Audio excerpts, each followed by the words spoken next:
Welcome to Founding Chronicles, where we uncover the forgotten and haunting stories of American history. Before we begin, don't forget to like, share, and subscribe, and hit the bell icon so you never miss a story from the past. We want to know where. Are you watching from? Drop your city or state in the comments below. Now, settle in as we step back in time to Savannah's dark Christmas. Rosa's revenge against her master and 3 brothers. Asterisk, the small town of Maple Ridge sat quietly between rolling fields and a stretch of forest where children used to play war games long before any of them understood what real war was. For as long as people could remember, life there was simple. Folks worked at the factory, tended their farms, and on Sundays they gathered at the local diner after church. It wasn't the kind of place where big dreams survived for long. Most young men went into construction or trucking, while the girls often married early and raised families close to home.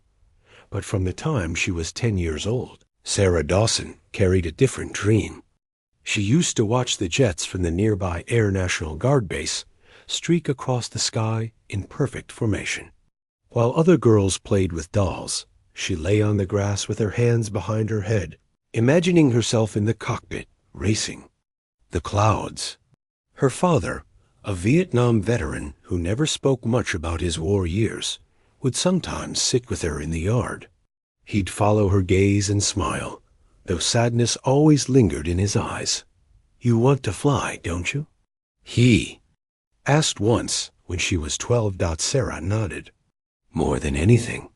Her father squeezed her shoulder. "Then don't let anyone tell you no."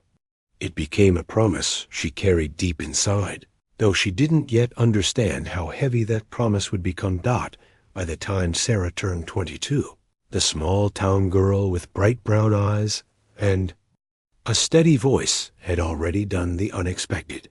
She graduated from the State University with a degree in aeronautical engineering. She was one of only 3 women in her class, and the only one who stayed late in the simulator room, learning every switch and dial of the machines. Professors praised her quick mind, and classmates often turned to her when they were stuck. But admiration didn't shield her from the quiet laughter or the offhand comments. "She's smart, but she won't last," she overheard one evening when 2 male classmates thought she was out of earshot. "Girls don't stick with this. Too much pressure." Sarah swallowed the sting and went back to her work. She was used to it. Maple Ridge had taught her early on that being a girl with big dreams meant living with doubt cast over your shoulders. She applied to the Air Force officer training program. Her test scores were near perfect. She ran faster than many of the men. She endured every drill without complaint. Instructors noted her discipline and her ability to lead. Yet, when the assignments came in, she felt her heart sink. Pilot training denied that her name had been crossed out. Instead, she was assigned to logistics. The letter of denial was crisp and formal, but the words pierced her like barbed wire. Although your performance is commendable, current selection priorities do not allow for your acceptance into pilot training at this time. Sarah sat on her bunk, staring at the paper until her hands shook. Her roommate, a cheerful girl from Texas who had been assigned intelligence, put an arm around her. "You deserved it, Sarah," she said softly. "Everyone knows it." But Sarah also knew the unspoken truth. Only 2 women from her class had applied for pilot training. Neither had been accepted. Rumors whispered through the halls that women weren't reliable under pressure, that the program didn't want the distraction, that higher-ups still thought cockpits should be for men. The next morning, she walked into the briefing room, where the chosen candidates were gathered. Laughter filled the air as the men compared assignments. One of them, a broad-shouldered recruit with a smug grin, called out to her, "Hey, Dawson, looks like you'll be pushing papers instead of pushing Mach 2. The room erupted in laughter. Sarah forced a tight smile, but inside her chest burned. She didn't shout back. She didn't argue. She simply sat down, pulled out her notebook, and wrote a single line across the top page. One day, I'll prove them wrong. The months that followed tested her resolve. In logistics, Sarah handled supply chains, aircraft parts, and endless paperwork. It wasn't glamorous, and many saw it as a dead end. But she treated every detail with the seriousness of combat itself. She studied the aircraft manuals late into the night, memorizing systems she wasn't supposed to touch. Whenever she could, she volunteered for maintenance shifts on the flight line, slipping into the cockpits under the supervision of tired mechanics. One evening, Chief Master Sergeant Blake, a grizzled mechanic with oil-stained hands, found her, sitting inside an F-16, running through checklists. "You've got no business in here," he grumbled, though there was no anger in his voice. Sarah looked up, embarrassed. I need to know how it feels." The old sergeant studied her for a long moment. Then he nodded slowly. "You've got the look of someone who belongs here. Don't let them beat it out of you." From then on, Blake became her quiet ally. He let her sit in cockpits during downtime, explaining the controls, the quirks, the small details only experienced mechanics knew. To him, Sarah wasn't a woman or a man. She was simply someone who wanted it badly enough, but the insults didn't stop. During a base social event, a young lieutenant, already slated for pilot school, raised his glass in a mock toast. To Sarah Dawson, the best paper pusher in the Air Force. The table roared with laughter. Sarah's face flushed, but she lifted her glass anyway. "To paper," she said, her voice steady, "because without it, your jets don't fly." The room went silent for a moment. Then someone muttered, "Touché." It was a small victory, but it didn't erase the ache in her chest each time. She heard the roar of jets overhead, knowing she should have been up there. Then came the night that changed everything. The world was no longer at peace. Tensions overseas had boiled into open conflict. The base at Maple Ridge, once considered a sleepy post, was suddenly buzzing with urgency. Orders flew in, equipment rolled out, and the skies above the town grew louder each day. Sarah worked tirelessly, managing shipments of weapons and fuel, ensuring nothing was delayed. But she couldn't ignore the growing dread. The war was real now, and people she knew would soon be flying into it. One stormy evening, as she left the hangar, Sarah saw Blake standing by the fence, staring into the distance. His face was grave. "What is it?" she asked. "Intel says enemy aircraft may try to hit this base," he said. "They think we're safe here, but I've seen wars before. No place is safe." Sarah looked toward the dark horizon, her heart pounding. She knew then that her chance, the one she had been denied, might come sooner than anyone expected. And when it came, she swore she would not let it pass her by. That night, as the rain fell and the jets roared above, Sarah sat alone in her small dorm room. She pulled out her notebook, the same one where she had written her promise months before. She turned to a fresh page and wrote, "If they won't give me the cockpit, I'll take it when the time comes." Her hand trembled as she set down the pen, not from fear, but from the knowledge that she had crossed an invisible line. From that moment, Sarah Dawson was no longer just a logistics officer. She was a woman preparing herself for the fight of her life, and somewhere deep inside, she knew the day would come when the sky would call her name. The weeks after Sarah wrote that second promise in her notebook were restless ones. She carried out her duties with the same determination as always, but inside she was a storm of doubt and fire. Every morning at 0500, she rose before the others. She ran laps around the perimeter fence until her lungs burned, not because it was required, but because she had to prove to herself that she was stronger than yesterday. She spent her evenings in the gym, often alone, practicing endurance drills, shadow boxing, or studying technical manuals until her eyes blurred. She couldn't fly the planes, but she could know them inside and out. Yet, despite her quiet devotion, Sarah felt the weight of silence pressing down on her. No one asked her opinion on tactical matters. No one saw her as more than the woman who made sure spare parts showed up on time. It was as if her real dream, her real self, was invisible. One Saturday afternoon, the base held a gathering at the rec hall. Music played on a beat-up jukebox, and young airmen laughed over pool tables and cards. Sarah sat at the edge of the room, sipping coffee, when she overheard a group of pilots bragging about their flight hours. "I pulled a high G turn so tight yesterday, my vision went black for a second," one of them said proudly. "Better get used to it," another replied. "You'll be pulling harder when we hit the real fight." They laughed, proud and careless. Then one of them, the same smug lieutenant who had once toasted to Sarah's paper pushing, noticed her sitting quietly. He raised his voice so the others could hear. "You know, Dawson here probably knows every bolt on that plane by now. Maybe we should let her drive it around the runway like a golf cart." The men chuckled. Sarah's jaw tightened.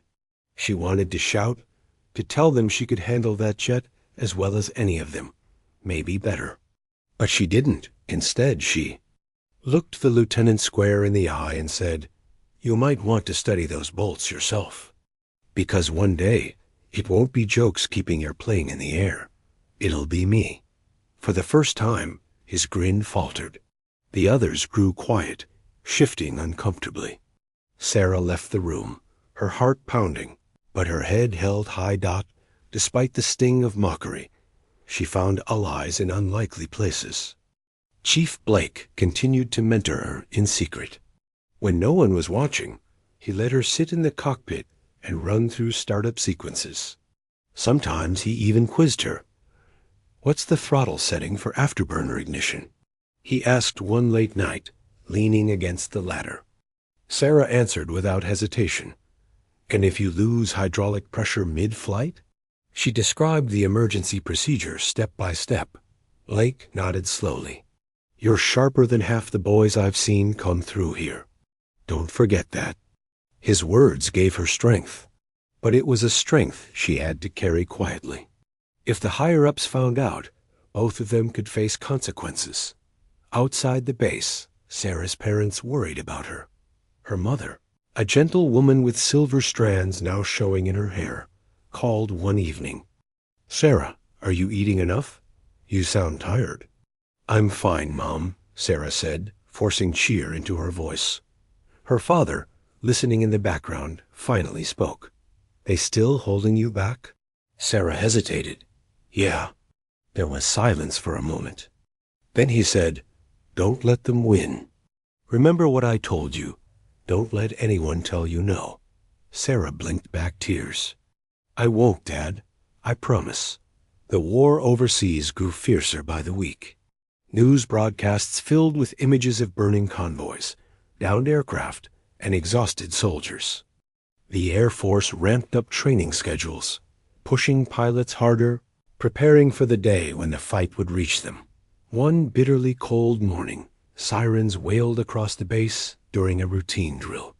Airmen scrambled, pilots rushed to their planes, and technicians hustled equipment into place. Sarah, standing at her post on the flight line, felt the adrenaline surge through her veins as she watched the F-16S roar down the runway and lift into the gray sky. She wanted to be up there so badly, it hurt. Her fists clenched at her sides, nails digging into her palms. She wasn't afraid of the danger. She was afraid of being left behind when she knew she could help. That night, she sat in her dorm room, unable to sleep. She opened her notebook again, staring at the words she had written. "If they won't give me the cockpit, I'll take it when the time comes." But how? She wasn't reckless. She knew sneaking into a jet without orders would mean prison. And yet, deep in her heart, she sensed that fate had a way of creating its own openings. All she could do was be ready. So she trained harder. She studied longer. She carried herself with the quiet dignity of someone who had nothing left to prove to anyone but herself. The injustice became sharper when new pilot candidates arrived. One evening, Sarah overheard two commanders talking in the hangar. Another batch of boys fresh out of school, one said. The other chuckled. Half of them won't last a month. But the brass wants numbers, not quality. Sarah bit her lip. She knew she could outlast those boys, maybe even outfly them. Yet here she was, overlooked because of a line in a personnel file that said, "Female, not selected." She wanted to scream. Instead, she went back to her quarters and ran 10 miles on the treadmill until her legs gave out. Then came the night. Everything changed. The attack didn't come with warning. It was a cold evening, the kind where breath fogged in the air and the runway lights glowed like distant stars. Sarah was on duty at the supply hangar when the first explosion shook the ground. Alarms blared. Voices shouted through radios. Incoming! Incoming! Enemy aircraft inbound. Sarah froze for half a second, her heart hammering in her chest. Then she bolted for the flight line. Pilots scrambled toward their planes. Mechanics scattered. The sky lit up with streaks of fire as anti-aircraft batteries opened up. Above, shadows moved fast. Enemy jets cutting through the clouds like knives. Sarah reached the hangar where Chief Blake was shouting orders. He spotted her and grabbed her arm. "Dawson, get back." He barked, but Sarah shook her head. "I can help." Another explosion shook the ground, closer this time. Flames licked the sky as fuel tanks erupted. Screams echoed across the tarmac. Blake looked into her eyes, and for the first time, he didn't argue. He shoved a set of keys into her hand. "Hangar 4, there's a bird fueled and ready." The pilot assigned didn't make it. "If you're going to prove yourself, this is it." Sarah stared at him, breathless. "You're serious? Go!" He roared. Her heart leapt into her throat. The moment she had waited for, the moment she had promised herself, had arrived. She sprinted across the tarmac, ducking as tracer fire streaked overhead. The roar of engines and the thunder of explosions shook the ground beneath her boots. Smoke stung her eyes. Hangar 4 loomed ahead. She slipped inside, and there it was, an F-16, sleek, silent, alive with potential. Her hands trembled as she climbed the ladder, but her mind was steady. Every checklist she had practiced in secret with Blake came flooding back. Switch by switch, dial by dial, she brought the jet to life. Lights flickered on. The cockpit hummed. The engine roared, rising into a scream that drowned out the chaos outside. Sarah's chest tightened with both terror and triumph. She wasn't supposed to be here. She wasn't supposed to do this. But the sky had called her name, and she had answered as the hangar doors opened and the runway stretched before her. Sarah gripped the throttle. The weight of years of doubt, of insults, of denials pressed against her shoulders, and with a deep breath she whispered to herself, "Now they'll see." The F-16 surged forward, faster and faster, until the wheels lifted off the ground. Sarah Dawson was finally flying. The dawn after Christmas broke cold and gray over Savannah, the river a sluggish mirror reflecting the weak light of the winter sun. Smoke from chimneys spiraled lazily into the sky, and the city stirred to life, unaware that the Whitmore estate had become the silent stage for a reckoning few could have imagined. Inside the house, Rosa moved carefully, her body tired but her mind sharp, aware that the morning would bring scrutiny, questions, and the impossible task of maintaining control over a situation born of both desperation and courage. The Whitmore brothers were still reeling from the night before, their arrogance fractured by Rosa's audacity. William sat slumped in a chair, his usual confidence replaced by confusion and fear. Thomas rubbed his temples, muttering under his breath, as if his cunning alone could undo the consequences of underestimating someone he had thought so powerless. Joseph, ever impulsive, paced the floor, the reckless bravado of the previous night replaced by uncertainty. And Elias Whitmore, the patriarch, struggled to maintain an air of authority that no longer fit. He barked orders, questioned servants, and tried to impose control, but his words fell flat, met only by the wary eyes of those who had watched him wield power unchecked for decades. Rosa had anticipated the morning. She moved among them with quiet assurance, her steps deliberate, her expression calm but commanding. She had prepared for this, rehearsed every interaction, every word, every gesture. There would be no mistakes, no hesitation. She had acted not in blind rage, but with precision, understanding the weight of her actions and the danger that came with defying men who had long believed themselves untouchable. Breakfast was a tense affair. The Whitmores gathered around the table, the scent of baked bread and roasted meat failing to mask the undercurrent of unease. Rosa moved silently, serving plates, pouring tea, arranging utensils, all the while observing, calculating. She had studied their reactions, learned how fear revealed itself in the smallest of gestures, the tightening of a jaw, the flicker of an eye, the sudden stiffness in posture. These small truths gave her power even as the family struggled to reclaim their own. Elias cleared his throat, attempting to reassert dominance. "Rosa," he said, his voice firm but wavering, "explain last night. What in God's name were you thinking?" The question, meant to elicit submission, only drew a quiet strength from Rosa. She met his gaze steadily, unflinching. "I was thinking of what is just," she replied softly, her voice calm but carrying the weight of conviction. "I have lived under your commands and your son's cruelty for too long. I did what I had to do to survive. I will not be treated as less than human any longer." The words hung in the air, heavier than the winter fog outside. The Whitmores stared, disbelief etched on every face. For the first time, Rosa spoke not as a servant, but as a woman asserting her own humanity. There was no trembling, no plea for mercy, only the steady, unyielding power of someone who had been pushed to the edge and had chosen to step forward, unafraid. Thomas tried to interject, to minimize, to redirect blame, but Rosa anticipated his tactics. She held his gaze, unwavering, and refused to be drawn into argument. She knew that they would try to twist the story, to regain control through lies and intimidation, but the truth of her actions, careful, deliberate, and just, was evident in every detail.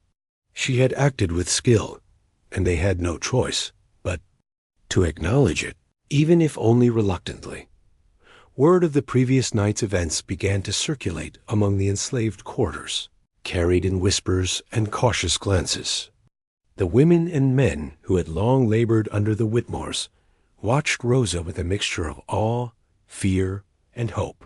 She had demonstrated that the power wielded by the wealthy and cruel was not absolute, that the courage of one determined individual could alter the balance, if only for a moment. Rosa herself felt a strange mixture of exhilaration and responsibility. She had taken the first step, but she knew that freedom, true freedom, was not yet fully hers. There were dangers still, consequences yet unseen, and the fragile trust she now held within the household was a delicate thread dot as the day wore on. Rosa moved with a quiet diligence, attending to her duties while remaining alert every movement. Around her, the Whitmores were tense, their actions deliberate and cautious, each of them aware that the balance of power had shifted, however temporarily.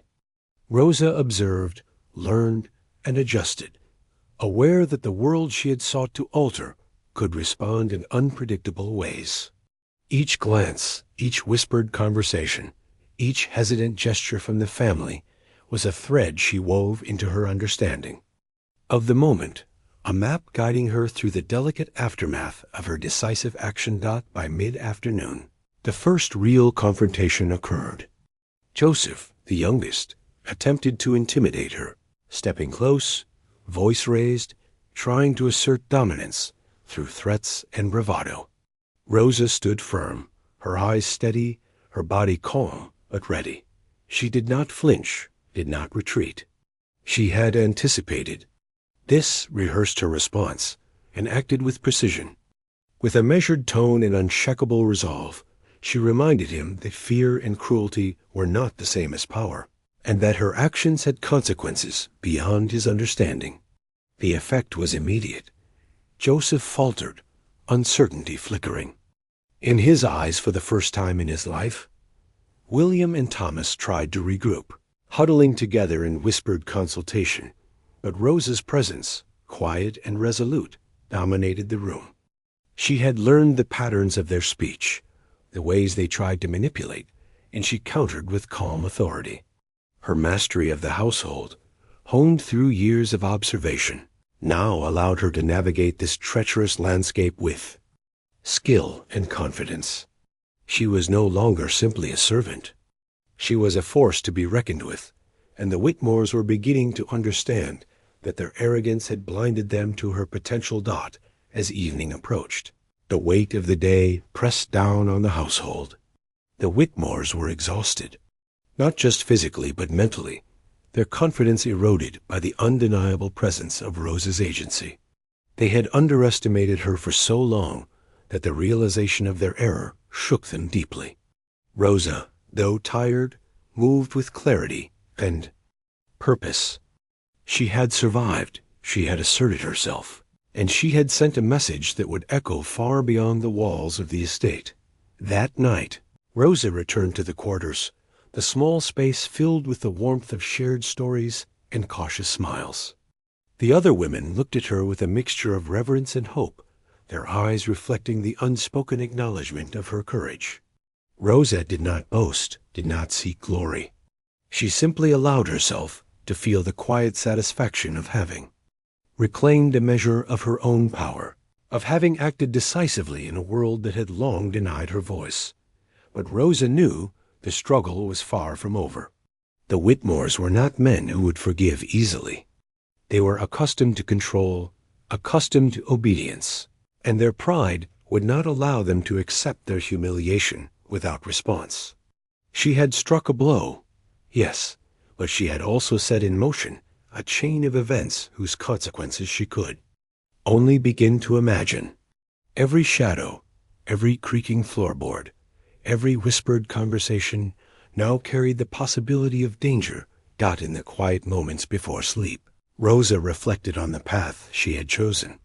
The cold air of Savannah seeped through the thin walls of the quarters, but she felt a warmth inside her chest, a fire kindled by courage, sharpened by years of suffering, and sustained by the knowledge that she had acted not as a victim, but as a woman reclaiming her agency. She understood the risks, the dangers, and the weight of what she had begun, but she also knew that for the first time she had shaped her own fate, and as the city slept under a gray winter sky, Rosa allowed herself a single thought, that the coming days would test her in ways she could not yet foresee, that the Whitmores would respond, and that her courage would be challenged. But she also understood that fear no longer held dominion over her, that her spirit was no longer chained, and that the world, however cruel, could no longer ignore her presence. That night, Savannah's streets were silent witnesses to a reckoning. Within the walls of a grand estate, and Rosa, weary but unbroken, prepared herself for the trials yet to come. Her heart, once heavy with years of oppression, now carried the quiet strength of someone who had dared to act, who had seized a moment of justice, and who would continue to navigate the dangerous currents of power with the unyielding fire of her spirit as both guide and shield. The days following Christmas were heavy with tension, the Whitmore estate a house of unease. Rosa moved through it like a careful shadow, aware that the fragile balance she had imposed could shatter with the slightest misstep. She had acted decisively, but men like Elias Whitmore and his sons were not accustomed to surrender, and their pride would not allow them to yield quietly. Every glance, Every whispered conversation, every clink of silver on the dining table carried the potential for retaliation. Yet Rosa had learned patience as well as courage, and she understood that her strength lay not only in bold action, but in the careful management of perception. Elias Whitmore summoned his sons to the library late on the second morning after Christmas, his voice trembling with suppressed anger. "We cannot let this go unanswered," he said, pacing the room, his polished shoes scraping against the hardwood floor. "A servant will not append our household with impunity. We must restore order. We must show them their place." The brothers exchanged uneasy glances, their bravado faltering under the weight of their father's fury. But Rosa, listening from the quarters beyond the library door, had already anticipated this gathering.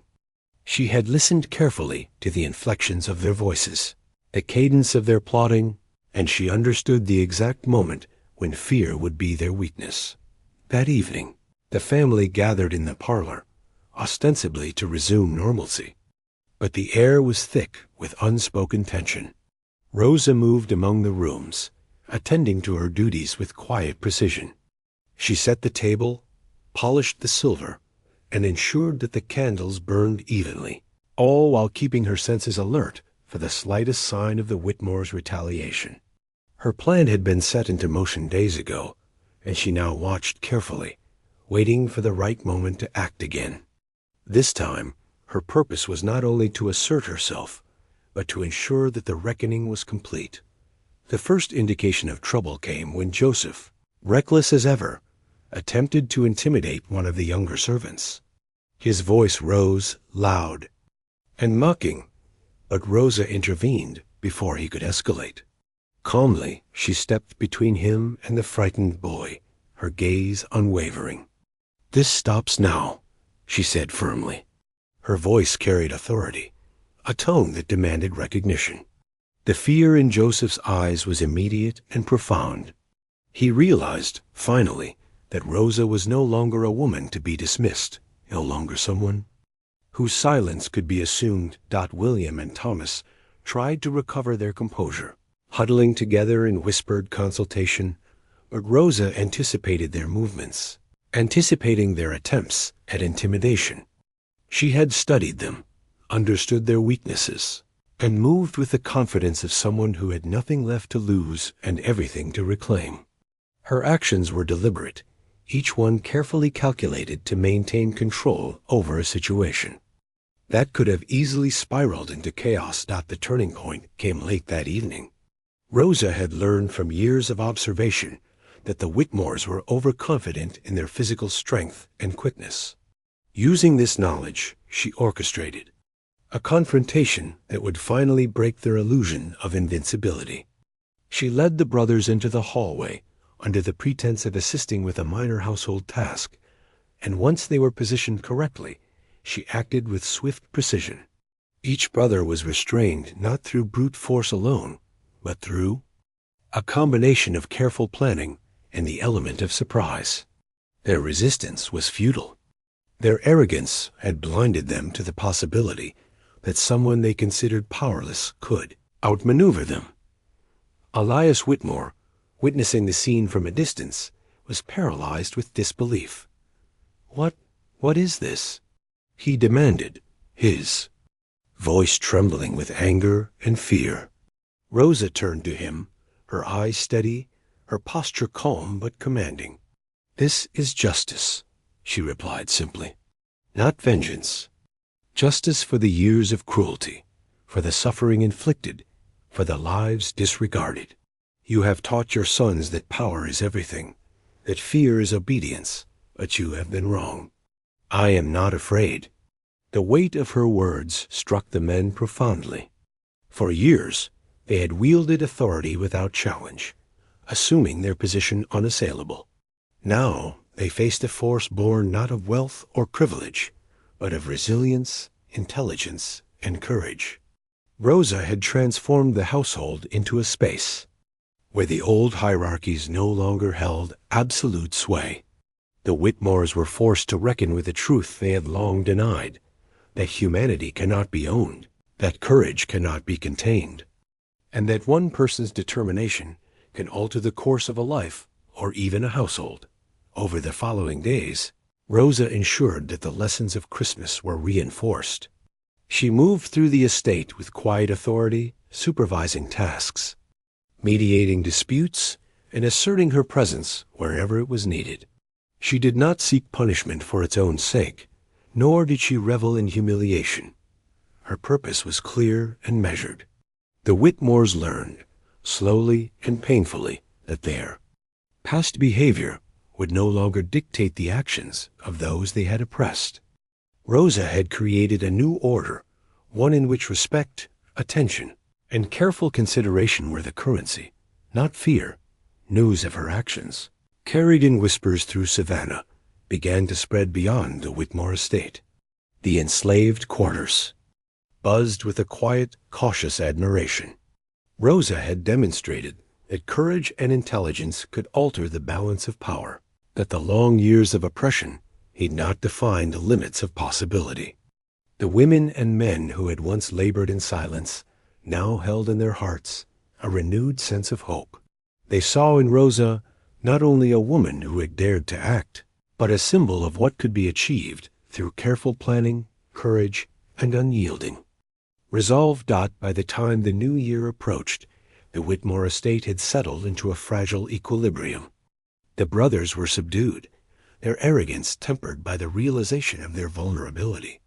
Elias Whitmore, though still proud and unrepentant in some ways, had been forced to acknowledge the undeniable skill, courage, and authority of Rosa. She moved through the house with quiet dignity, respected now not merely as a servant, but as someone whose presence commanded attention and whose actions had reshaped the dynamics of power. Rosa herself felt a mixture of triumph and wariness. She had acted decisively, claimed her agency, and demonstrated the power of determination, but she knew that vigilance was necessary. The world beyond the estate was harsh, and freedom, however briefly tasted, demanded constant awareness and careful strategy. Yet for the first time in her life, she walked with a sense of ownership over her own destiny, her spirit alight with the quiet strength of someone who had dared to confront injustice and emerge intact. As spring approached, Savannah stirred to life along the riverbanks, the air warming and the trees beginning to bloom. Rosa watched from the quarters as the city carried on, unaware of the quiet revolution that had taken place within the walls of one of its grandest estates. She had changed the course of her own life, altered the balance of power in the Whitmore household, and in doing so, had reminded herself and others that courage, intelligence, and perseverance could carve out a space for dignity even in the harshest circumstances. And so, Rosa's Christmas revenge, born of years of suffering, careful planning, and unyielding resolve, became a turning point, not just in her own life, but in the quiet, unrecorded history of Savannah. The Whitmores, humbled and wary, would remember her actions, and the women and men who labored in the shadows would carry forward the memory of her courage. Rosa, weary but unbroken, had seized the moment, transformed it into her own, and in doing so had reclaimed a measure of the life that had been denied to her for so long. The estate, once a symbol of unchecked cruelty, now bore witness to the quiet but undeniable power of a woman who refused to be silenced, who refused to be bound, and who chose to act in the name of justice and dignity.